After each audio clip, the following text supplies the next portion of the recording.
You're watching Network Radio.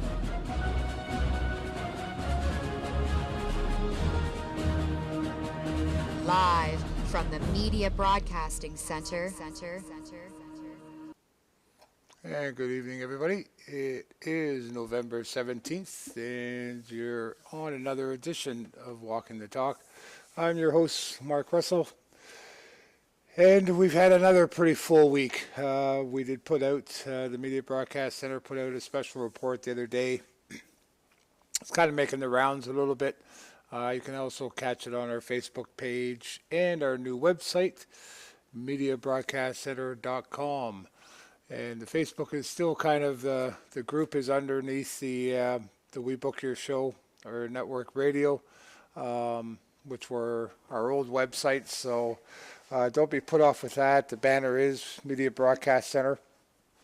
It's been a pretty active week, so there's quite a few posts there to catch up on, including the Paris and a lot of other activities, which kind of brought me to my walk this week. Is kind of around a little bit of full circle.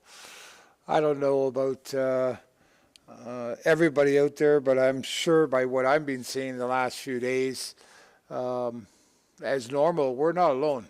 I think a lot of us are going through exactly the same thing with the anger at all the events and the pushing of buttons. You're seeing posts all over the place and information and news stories, and even the alternative media is all over the landscape.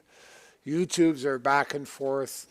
I just researched a half a dozen tonight, and it's a little discerning, to say the least, on just the overall amount of dissension between everybody. It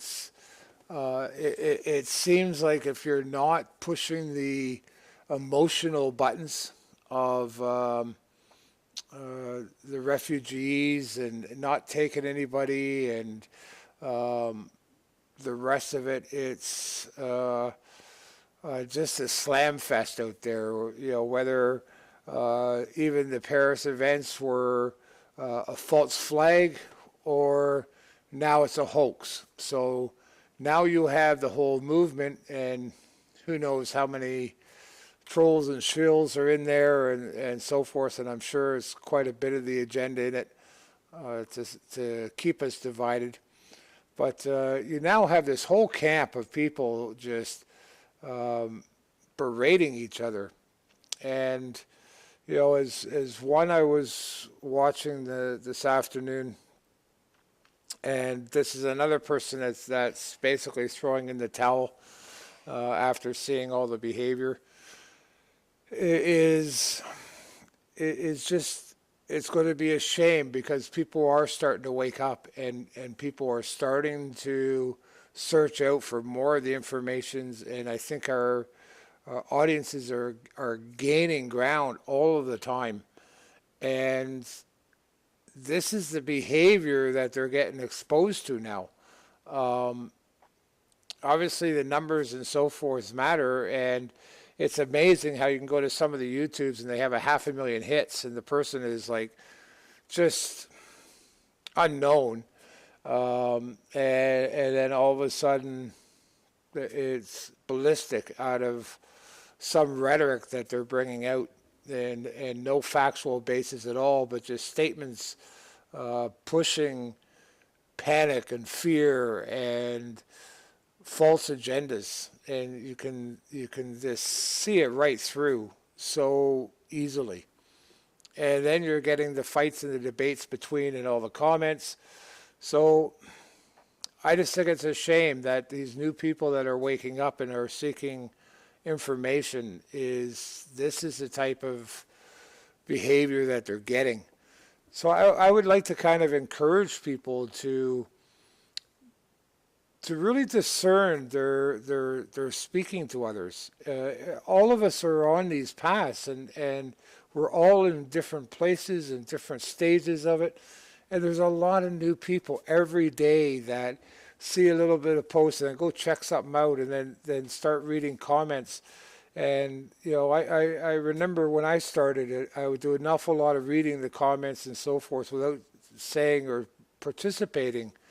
And when I look at what's going on this week, and especially the last few days, it's horrendous of the division and just the absolute unkindness that's going on. And I'm being very polite there. So I encourage people to use a little bit of patience and to maybe sit and think about what you want to reply or what you want to post back to somebody, and try not to do it from just an emotional stance. It's very difficult. These are hard topics. I have to catch myself all the time. I mean, there's some real buttons in here that just get pushed unbelievably, and it's a real practice in patience. But what I'm finding it for myself too, though, is it's a real practice in intolerance and in pridefulness. I mean, if you take your pride out of so many of these things, I'm finding for myself that I'm not getting triggered by them as much. When I don't have a vested interest in the outcome of something, but just want to share the information or share what I found or share what part of my journey was, and then what you do with it is up to yourself, then my buttons don't get pushed as much. So I do challenge you to maybe take a little bit of that approach. I do feel too that I'm seeing so much of the things going on that I'm looking behind the other way now. I'm looking behind the screen to see what agendas are getting shoved through while we're all paying attention to the refugees. And wow, isn't it amazing that all of a sudden they're making arrests after the fact, but they couldn't and didn't know anything up until these attacks. So for myself, whether you want to call it a hoax, whether you want to call it a false flag, whatever the true outcome of this is as the time goes on, there's actual very factual things that are happening and are a result. And today there's quite a few posts about the actual bombing and so forth of camps in Syria and the rest of it. But if you look into it a little bit further, there's an awful lot of mayhem, destruction, death, agony,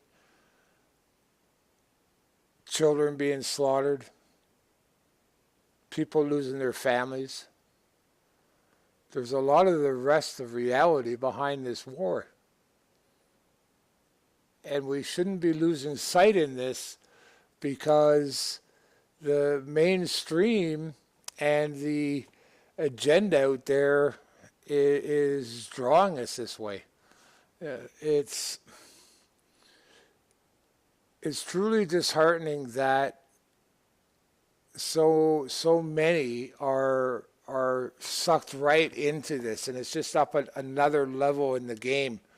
And we've been through it with 9/11, we've been through it with the Boston bombing, and with Sandy Hook, and the attack on the Parliament building, and now Paris.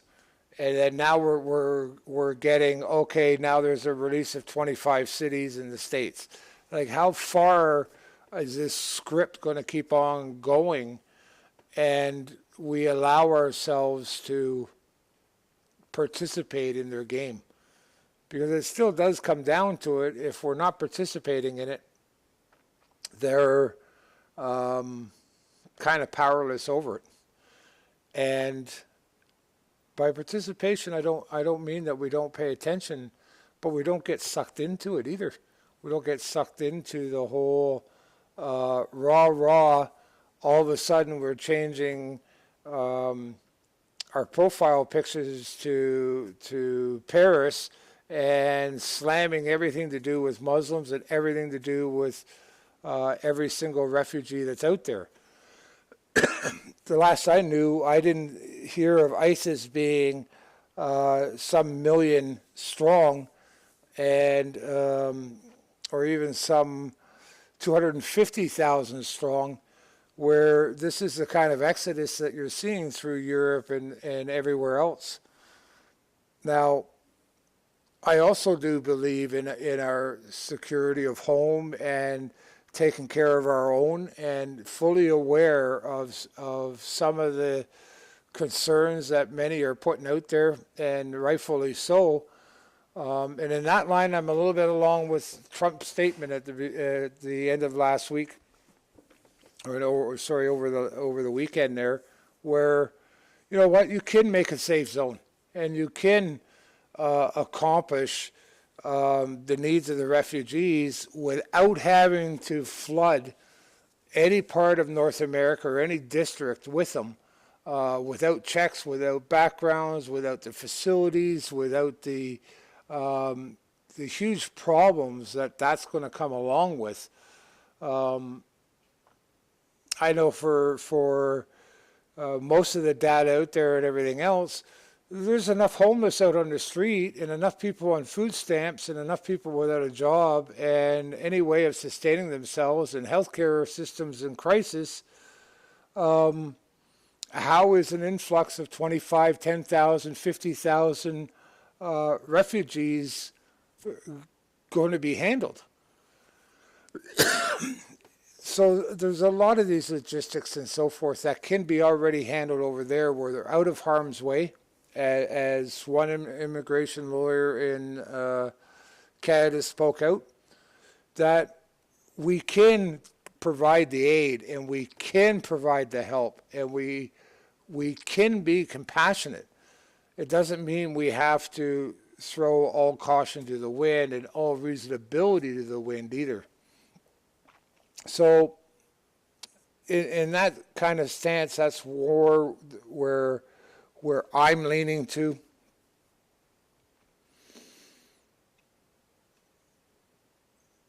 But like I said, what's going on behind the scenes? You know, you've got the Congress that just gave themselves a raise and then just turned around and passed a bill that Social Security won't be raised in 2016. People that have worked all their lives put into this system, and their fund is being robbed in order to support these other agendas. And, you know, inflation, cost of living, cost of existence, your own health, everything else is skyrocketing. And they're being told they don't even get a cost of living increase. But the Congress feels $175,000 a year isn't reasonable enough to live on. And all this goes on, and all this is just getting passed through. What's getting passed through your state? What is your province doing while we're all got our attention over here? And isn't this kind of the normal game anyway? Like, can we not, as a collective, finally, after all of this time, step back and take a breath and go, we're not falling for this. Yeah, we have compassion. We're going to do what's necessary. But wait a minute. You know, we're not looking over here. The eye's still on the ball here. We still have all these problems and you're doing nothing about it. Like, why are these problems even here? It's only because we haven't paid attention to the ones that matter.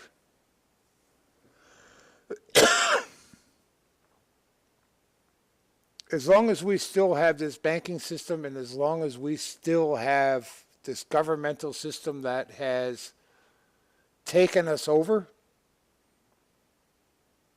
because it's no form of government anymore. It's nothing more than corporate rule.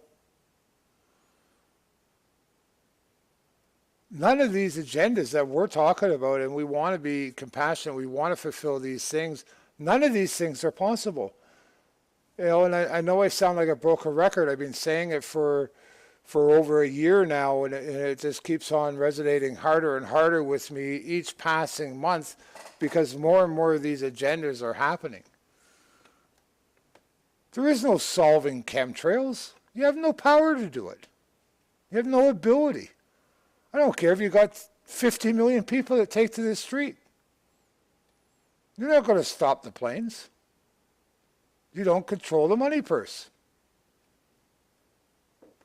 You don't control the skies. And that's been evident for us for a long time.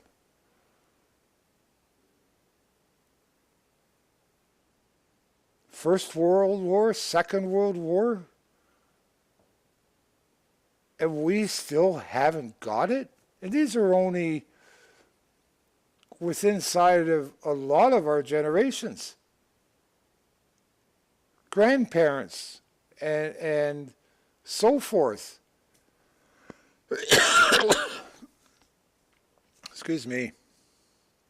So, like, is the world worse right now than it was before the Second World War? Be a good question to find the answers to. Are they really close?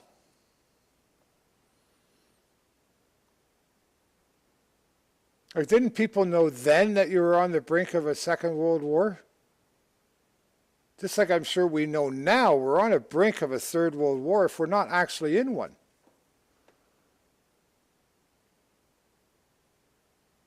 So why isn't our behavior different? Are we doing anything differently today to stop it than back then?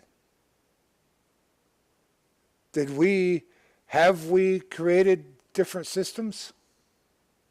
Have we created a diversifying of the power?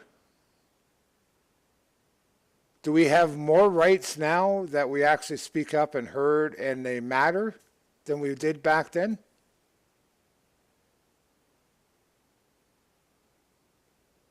Or is our attention on totally the wrong places?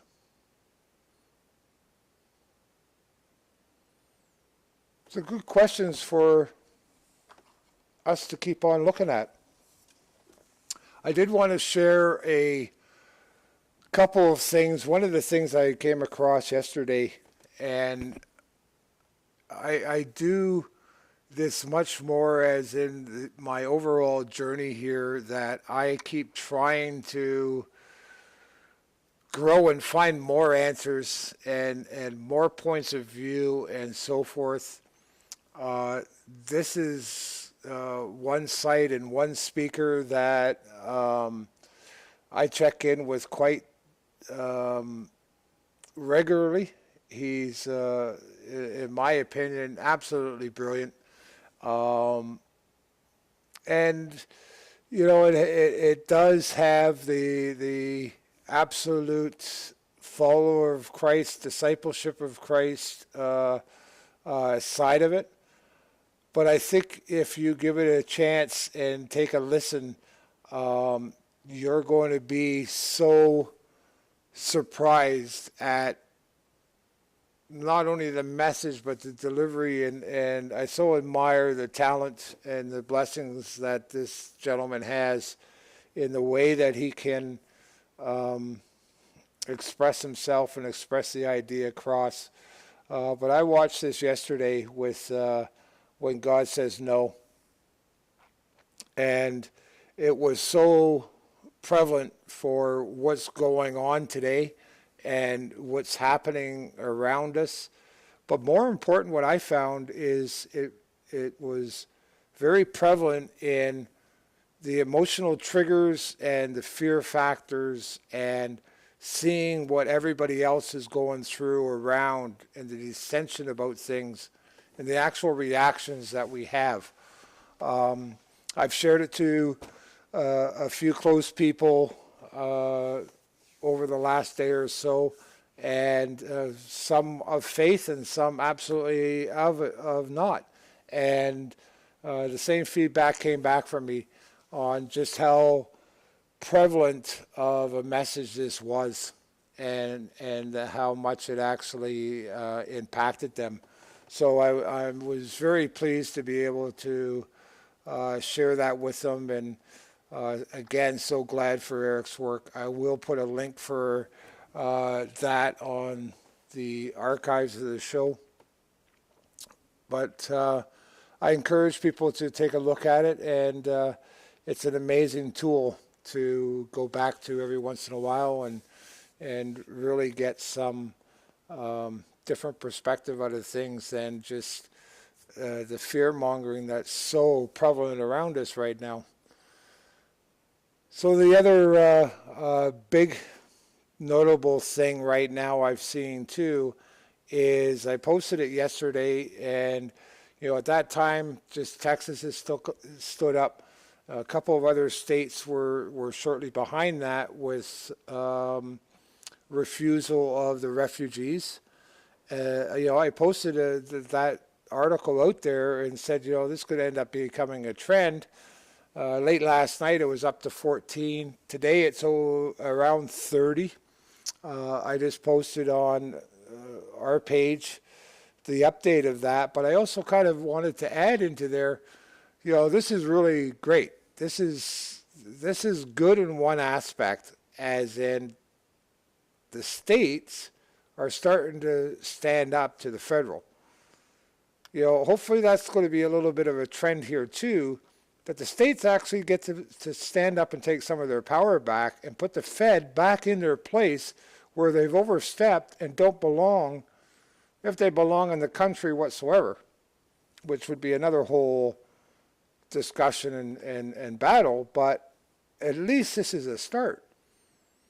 And as I posted a couple of hours ago, let's the ball be rolling here. Let's this be the banks next. And how about forced vaccinations and Obamacare?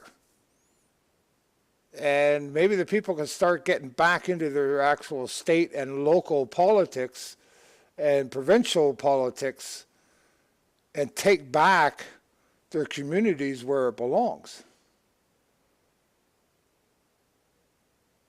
Because in my opinion, things are still, no matter what, the fundamental foundation of everything comes to us and to our communities and what we're going to be doing at home. I can't answer what's happening in Paris.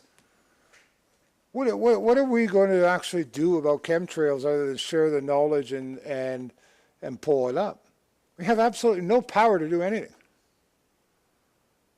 We don't have the power to turn around and say what streets are being fixed in our own neighborhoods, or feed our homeless and get them out of our parks. How are we arguing and debating with each other and fighting each other over bombing Syria or not? Maybe if we had our own power back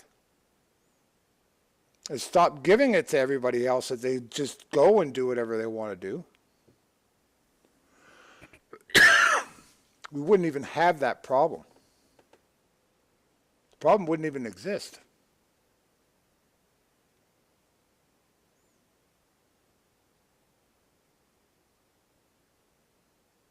I hope that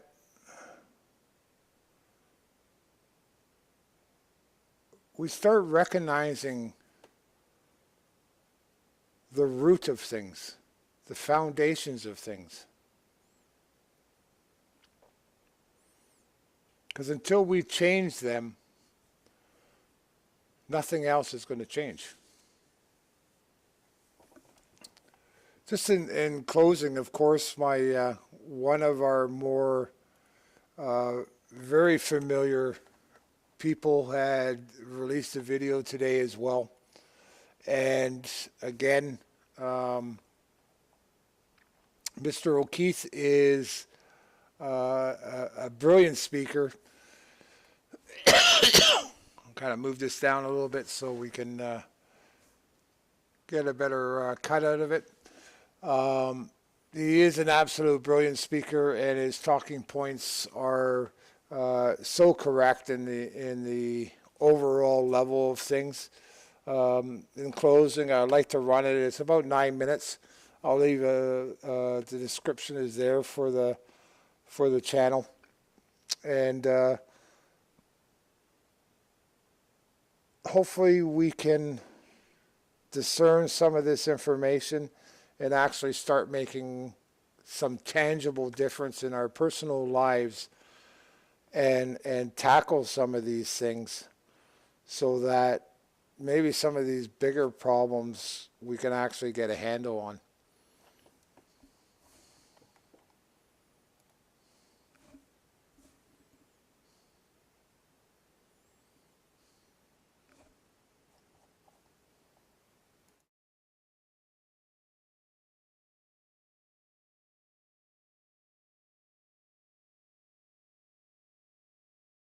This live coverage, we have Ken O'Keefe, former U.S. Marine, who joins us in the studios here in the capital of Tehran, and Rodney Martin, who's a former U.S. congressional staffer, who joins us from L.A., Los Angeles. Thank you, gentlemen. Ken O'Keefe, I'll start with you. This should, I would think, be a warning signal to some of the countries supporting the terrorists in the war in Syria, in particular the U.S., Turkey, and Saudi Arabia. Yes, well, I hope actually that it's even more of a wake-up call for us to realize that we are ISIS, that the Western governments that are in bed with Saudi Arabia, who is the primary funder of ISIS, along with Qatar and other Gulf states, we not only provide the political cover and military assistance to Saudi Arabia while it slaughters innocent people in Yemen, but we also provide the cover for them to go ahead and do their dirty dealing with these psychopaths who are running around Syria and other parts of the world as well, Iraq. Let us remember that before the United States invaded Iraq, there was no Al-Qaeda in Iraq. Look at it today. Let us also remember that when Gaddafi was in power in Libya, there was very little Al-Qaeda. And in fact, now we look at it, and it's an absolute basket case full of these operatives. And we look to Syria as well as yet another example of where these problems were actually quite under control in terms of Al-Qaeda. In fact, Bashar al-Assad was assisting the United States, this is all on record, in a very meaningful way. In fact, many of the tortures that were being carried out were being done by Bashar al-Assad, or at least his regime, in order to extract information from people that we were supposedly fighting. I believe that it is beyond any doubt for any sensible person to realize that not only is the United States providing the financial cover, military cover, political cover for these terrorists through our proxies, but we've also, in pure technical sense, provided the training for these people in Jordan, and Turkey, another one of our best friends, has been shuttling these psychopaths across the country from Turkey into Syria for a long time now. So the idea that the West is actually fighting a war against ISIS is beyond ridiculous. So what we really need to do is start realizing the fact that we are ISIS, and the reason why our corrupt, treasonous governments are carrying out these policies is because they do not represent us. They represent the bankers, and the bankers make a hell of a lot of money off of war. And more importantly, as long as we're all fighting each other, as long as we're all not trusting each other, as long as we're all simply being played as pawns over and over, then they can maintain this tyrannical system of never-ending war. So this is really the wake-up call. What has happened in Paris is us. We are responsible through our corrupt governments for all of these policies, and even if these individuals who carried this out are not directly working for Mossad, CIA, ISIS, Al-Qaeda, all the same thing, even if they did this organically of their own volition, believe me, that is exactly what our so-called governments want. That is what the policy that we've been fostering over and over. And quite frankly, if we're to look at ISIS, ISIS stands for Israeli Secret Intelligence Service. They never attack Israel, and that in itself also tells you a lot about who these individuals are. Well, some of the events there, Ken O'Keefe, that our guest Rodney Martin talks about in terms of Islamophobia being created again, or more policies to exercise against Muslims, well, maybe this is what the intent is behind these attacks, if there are any hands at play behind the scenes of some of the countries involved in this so-called war on terror. Well, indeed, that's the case, and it's just more of the same now, isn't it? Now, I'm a non-Muslim, and I am angry at the way Muslims have been portrayed around the world. I have lived in Muslim lands, and I have experienced some of the greatest hospitality and generosity that you will ever experience, and yet Muslims in general are being associated with this monstrosity, this most recent monstrosity known as ISIS, which again I say is Israeli Secret Intelligence Service, and also Al-Qaeda previous to that, Al-Nusra Front.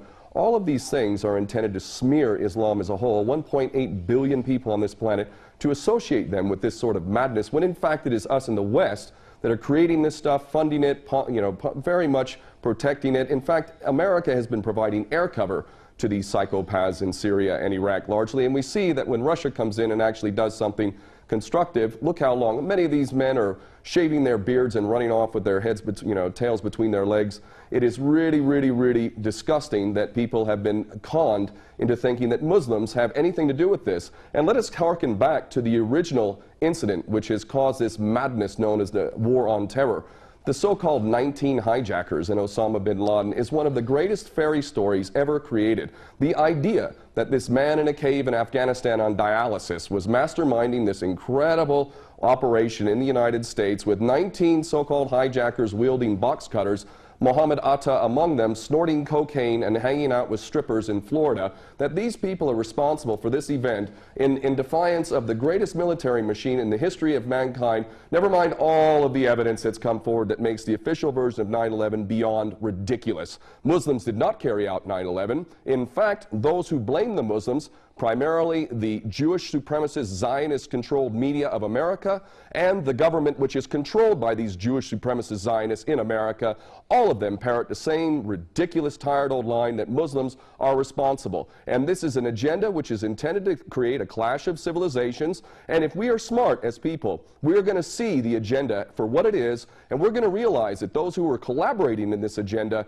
need to be held to account for literal war crimes and crimes against humanity. And I'm including in that not just the politicians in the military, but those in the media who have perpetuated these lies, because there is no way that they could possibly believe this nonsense. These people have literally sold their soul to the service of the devil. This piece of breaking news that's at the bottom of the screen, Ken O'Keefe, that states, it's a message from Assad to Hollande. France suffered on Friday the brutality of terrorism that that has plagued Syria for more than 5 years. That's quite telling in terms of what Syria has experienced. Your reaction to that statement? Yes, it is truly incredible that we listen to anyone, whether it's Francois Hollande or Obama or any of these other puppets, as if anything they says has any merit whatsoever. There is no moral authority at all in the West. When these people get up, they are an embarrassment to all of us who have a functioning brain and a heart. These people are traitors, whether they come from France or whether they come from Britain or America, and everything they say is to be taken as complete and total rubbish. The idea that France and the West is not directly responsible for the mayhem that has been occurring in Syria is again beyond ridiculous. We know for a fact how we've been supposedly funding and supporting the moderate rebels. There is no such thing. Even recently, a U.S. general admitting that there may be 4 or 5 of these people in Syria. The entire policy is intended to create havoc in the Middle East, and it is extremely important that people around the world begin to fully comprehend that these policies that are being carried out in the Middle East are actually not failures. I'm getting sick of hearing so-called experts talking about geopolitics and how America is failing to learn from its mistakes and all of this nonsense. These are not mistakes. These are intentional policies to wreak havoc, to sow the seeds of sectarian hatred. Again, let me cite the fact that before we took Saddam Hussein out in Iraq, there was no Al-Qaeda in Iraq. Also, when we played this game in Libya, there was no such thing as ISIS and all of this madness that's going on in Libya today. Syria, again, while it had its problems, and it certainly had its human rights abuses, most definitely did not have the problem that it has today. Every country that we touch by Western policy, every country that we touch in the Middle East is full of these monsters. Let's look to Iran, the country that we claim to be the biggest threat to everyone, the Israeli Jewish supremacist agenda, which constantly tells us that Iran is the big threat to the world and that it wants to wipe Israel off the map. Let's look at Iran. Let's look how many attacks by Al-Qaeda and ISIS are occurring here. Let's look at how Iran has been fighting MEK, a true terrorist force that has killed over 20,000 people in the last 20 years or so. This nation is fighting terrorism legitimately. It has provided sanctuary to Jews and Christians historically over the millennia. millennia, it has not indulged in any war for hundreds of years other than the imposed war in which we forced with our attack dog Saddam Hussein, and yet we are being told that Iran is the threat.